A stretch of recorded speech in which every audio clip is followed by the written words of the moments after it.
Hola amigos, welcome back to my channel. So I found this video called 11 things not to do in Australia and must see before you go. And since I'm planning to go, I figured it's a great idea to find out what I'm absolutely not supposed to do. So let's just see what this video has for us today. Let's go. Australia is many things. It's a continent that makes up the 6th largest country in the world and is home to some of the most dangerous creatures on the planet. And no, I'm not just talking about Australians. With a little over 8.5 million people visiting each year, tourism is a huge part of Australia's economy. That being said, there are a number of things to look out for when you're there, so let's get right into it.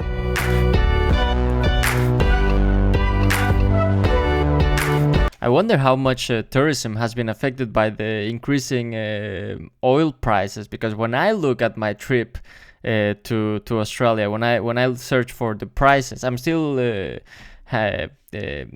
applying for my visa. I haven't received the answer, but when I look at the prices for when I do receive my visa, oh my god, I want to start crying. Number 1. Don't stray from the path. With over 66 different venomous species, which is the 3rd largest concentration in the world, by the way, it's important to know where you are at all times. Now, this is especially true if you plan on trekking or camping in the outback. With things like the common brown snake, box jellyfish, and crocodiles, there's no shortage of dangerous animals here. So it's important that you stay on the path when you're exploring. And that goes for warning signs as well, because while it may seem funny to some people from different countries, here they're very real. And okay, let's see these signs. 3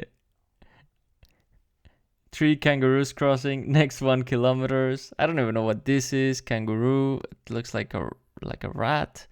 Kangaroo, a koala.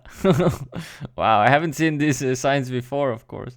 Countries, here they're very real. Crocodile, marine stingers, submerged objects, sharks. Wow. Blue bottles, strong current. I've only seen strong current before in other places, but I've never seen a crocodile warning.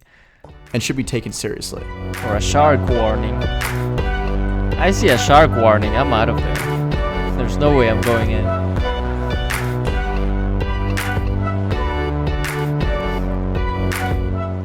Number 2. Don't underestimate the cost. Australia is known for having one of the highest living costs in the world, and traveling there is no different. Now, of course, this is all subjective depending on where you go and where you're from, but it still might surprise you to hear that a beer costs around $9 Australian dollars, and a meal at a mid-range restaurant costs around dollars. How much is that? 9 Australian dollars for a beer. Let's see. 9 Australian dollars. Oi. Okay, that's 5 to 6 euros. I think I'm used to that as well. So that will be okay. And I don't drink that much, so 40. Now, all in all, if you're really trying to save money, you can get it down to around 100 Australian dollars per day. And I'll just throw that number out there as an average. But between transportation, food, and lodging, the prices can get a bit expensive. So it's important that you price out your trip accordingly. okay. Wow, that looks so cool. Number 3, and this is a short one. Don't say shrimp on the Barbie. Now, this phrase was popularized by a 1980s ad with Paul Hogan, who was later in Crocodile Dundee, and it was sponsored by the Australian Tourism Commission to try to bring in international travelers. But Okay, this is a weird one. Don't say shrimp on the Barbie. If they would even use that phrase at all, they would absolutely I was not gonna say that. I've never heard this. I don't even know what this means. Shrimp on the Barbie. not what an And why wouldn't you say that? I don't get it. Australian would say. If they would even use that phrase at all, they would say prawn, not shrimp. So don't make it more annoying than it already is. Okay, so it's an annoying phrase. I won't say it. That's it.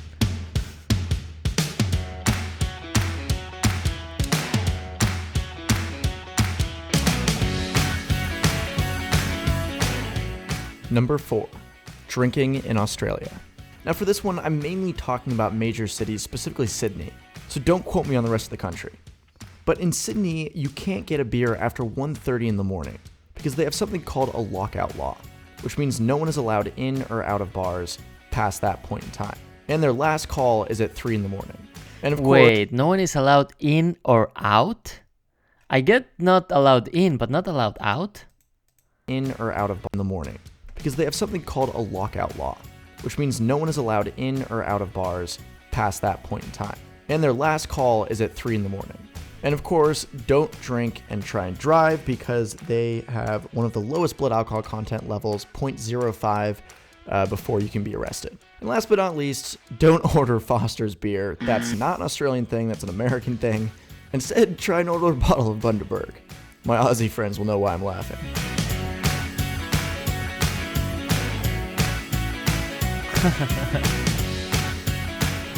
Number 5. Don't underestimate its size. Australia is a country with about 25 million people, and because it's a continent, it's made up of almost 7.6 million square kilometers. And despite the fact that the majority of its population is clustered around the coasts, in urban areas, it still means that as a tourist, it's going to take a long time to get from place to place. So it's important to take a look at exactly how long it's going to take you to complete your itinerary. Number 6. Don't always tip. Now, unlike some countries, tipping isn't required in Australia, and that's mainly because their minimum wage is the highest in the world, at around $18.93 an hour. Wow. Now, in places like the US, waitstaff require tips to earn a living wage, because the national minimum wage is $7.25 an hour. Now, if you have great service, for sure you should tip the person. All I'm saying is you won't be scorned like in the US if you don't. In Mexico, your ticket for the bill will even have the tip already 15 to 20% in some places. And if you don't pay it, you can get in big trouble. Number 7. Don't rely on public transport. Now, because Australia is so big and so spread out, public transport is difficult to find outside major cities. You know, it's not like Europe where you can take a train to a small town, hop off, and then hop onto another train to another small town. Australia is just too big for that to be feasible. So you're better off finding other ways to get around. Number 8. Don't talk about immigration. Now, forgive me if I have to generalize a bit in order to get the point across.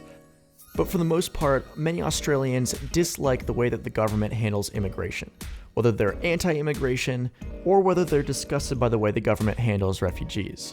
Of course, there's all the people in between. But the bottom line is that immigration is a big deal in Australia, and it's easier to avoid the topic. Yeah, I've heard a lot of times that you shouldn't, if you want to get in trouble with someone you just met, you shouldn't start talking about religion, politics, or football. Then you're good. So, okay, this is all noted. Number 9. Don't take anything personally. Now, Australians always seem to be joking around, and insults are one of the ways that they do that. But don't make the mistake of thinking they mean anything by it. There's a funny saying where you know that an Australian doesn't like you if they don't insult you, because it means that they actually think there's something wrong with you and that it'll offend you. Go figure. So take everything with a grain of salt.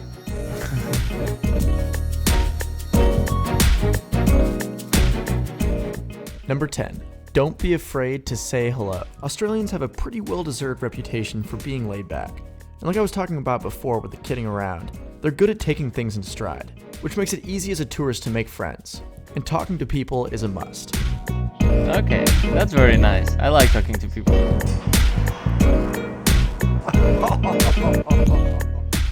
Last but not least, number 11. Make sure you enjoy Australia. Australia is such a cool place with so many fun and interesting people.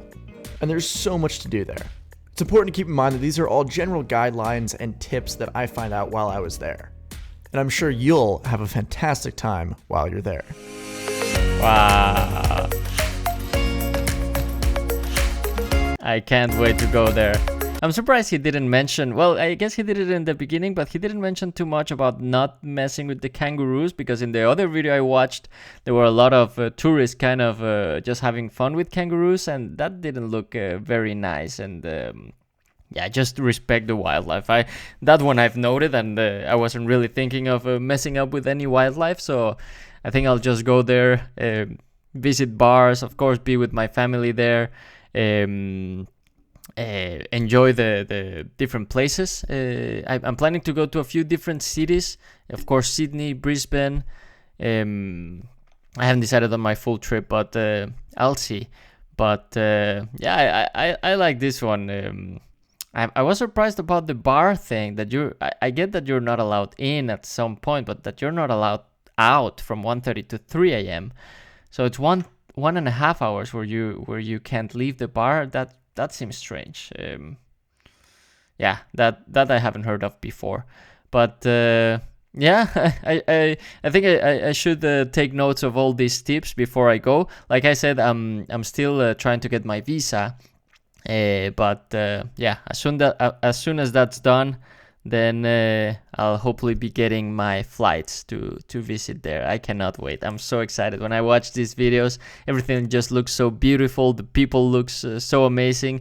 I hope they will be insulting me. So that will show that they like me, apparently, on this video. So if someone says, hey, you, fuck off, then I'll say, oh, I love you too. Anyway, I guess that is it for today's video. As usual, if there's anything you'd like me to react to next, please put it down in the comments below and I'll make sure I get to it as soon as I possibly can.